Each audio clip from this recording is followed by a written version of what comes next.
What's going on? Have you had like a discussion where a meat eater would tell you something like, where do you get your protein? Where do you know, yeah, I need to eat meat because I'm a meat eater. I just can't, I have to have my meat. Uh, yeah, I can't go without eggs or cheese.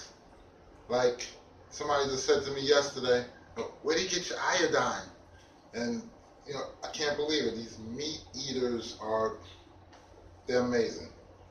Anyway, the way that I deal with it is I discuss with them about, I educate myself, I re-educate myself. I totally, honestly, when I first started this journey, I took away TV. I didn't have TV for like 2 years. I basically just did like a lot of research books. I did have the internet where, I did different searches and things like that. But I did, instead of like being dumbed down by the commercials and just listen to what other people said and things, I looked at a lot of YouTube. I read a lot of books. I looked at a lot of different people that experienced this lifestyle and were successful at this lifestyle.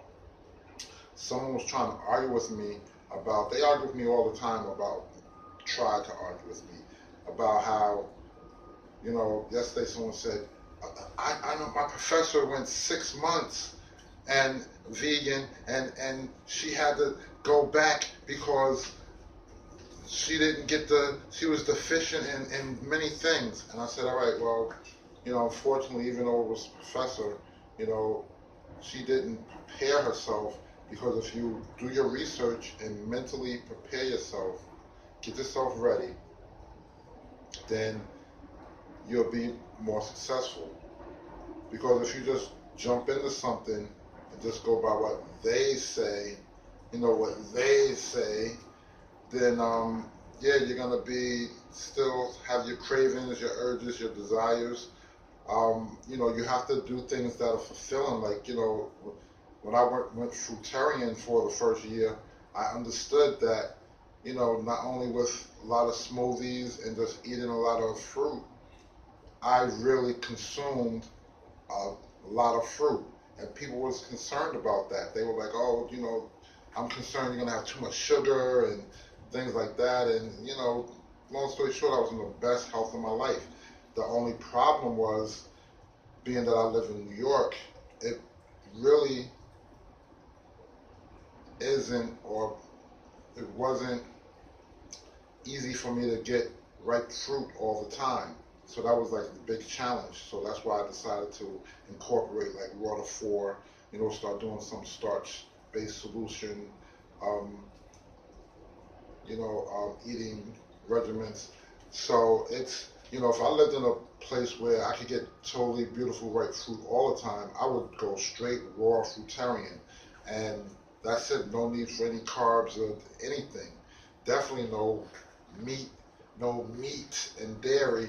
So, don't be fooled. Stay strong. We can do this.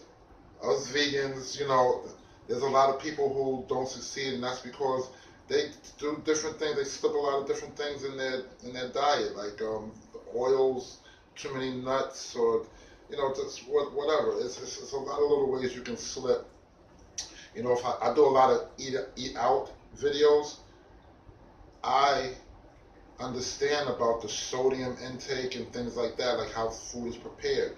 So if things aren't made clean, then I'm not bothered with it. So at the end of the day, there's a lot of different, butters and different things, and like I said, there's nowadays, no matter what you have as a non-vegan, there's vegan replacements for everything out there. And once again, I explain about when I decide to eat, everything I put in my mouth, everything, I say to myself, what health benefit is it doing or going to do for me? So I don't just eat something just to be eating, just to be greedy. I'm eating for a purpose. And I'm constantly eating to heal myself. Everything. It's a reason, it's a science, it's a technique behind this.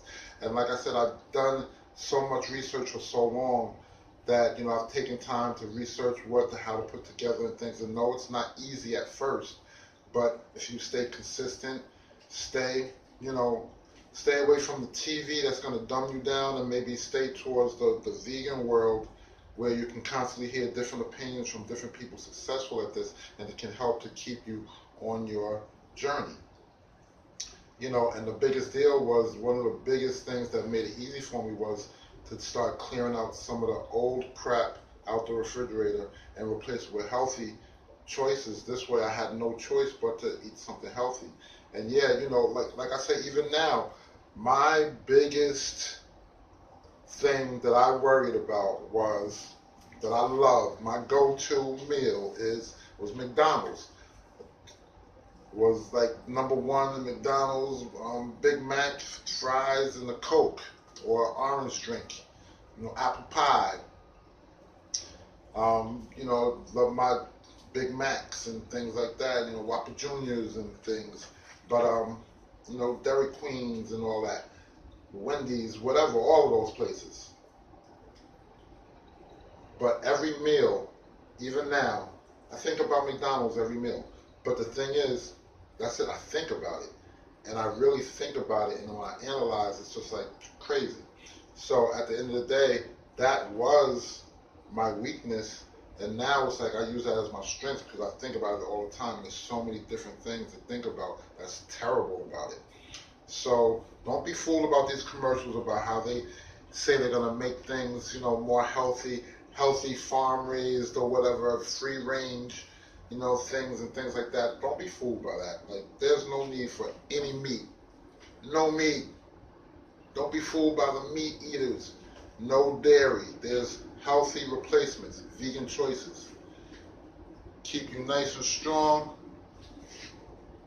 There's no way I'm worried about losing any type of weight or anything. I mean, the thing is, you know, I keep that smooth, flat waist and everything always, but I have some mass, some potential. So yeah, at the end of the day, it's not about me. It's about we. Stay strong.